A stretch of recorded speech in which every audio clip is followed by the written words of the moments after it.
Coachella is now Trumpchella?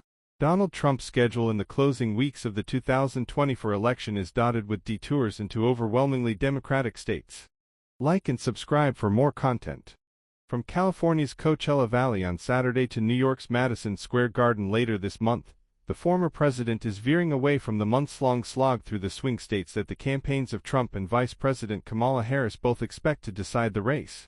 Republicans have no illusions about winning the deep blue states he is visiting, though Trump, who for years has refused to accept his loss in 2020 and spread lies about widespread voting fraud, this week claimed he has more support than Harris in California, a state he lost by 29 percentage points 4 years ago.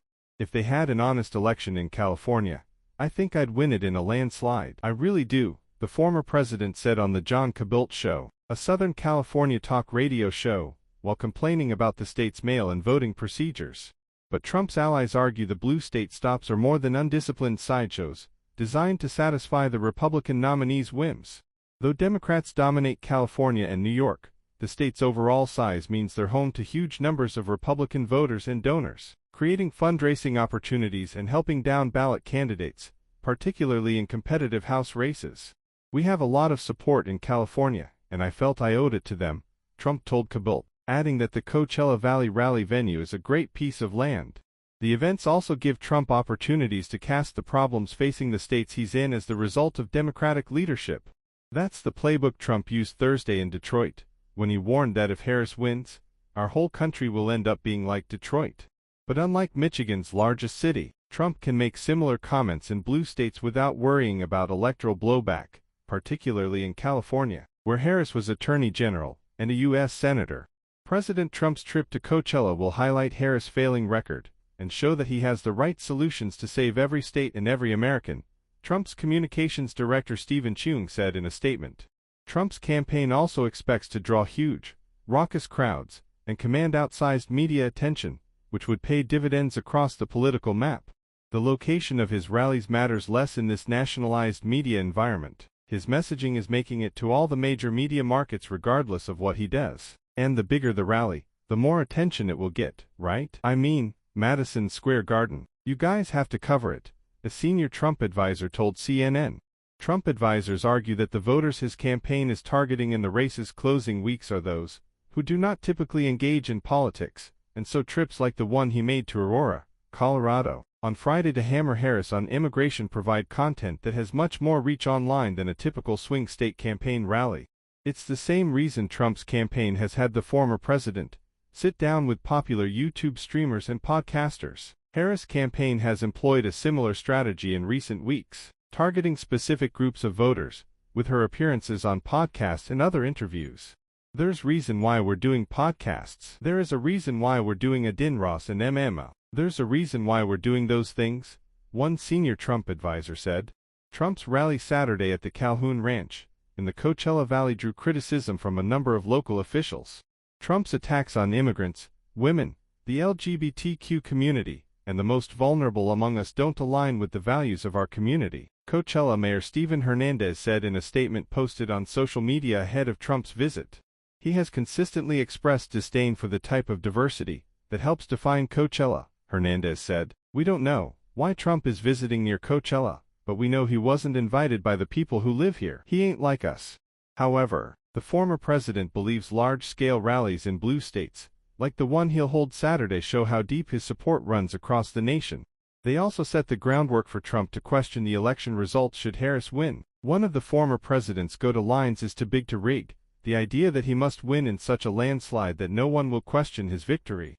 He thinks those crowds show, and will show, there's no way she can win, a person close to Trump said. Trump in many ways views these large-scale rallies as a barometer for how he is performing. In his mind, the bigger the crowd, the better he expects to do in November. Chicago, New York plans. On Tuesday, Trump will make another blue state stop in Illinois, attending an event co-sponsored by Bloomberg News and the Economic Club of Chicago.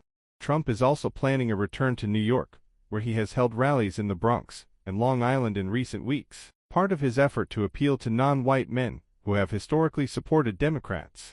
The September stop on Long Island had initially been scheduled to coincide with Trump's sentencing in his New York hush money trial in Manhattan. before the judge overseeing the case ultimately pushed the date back to after the election.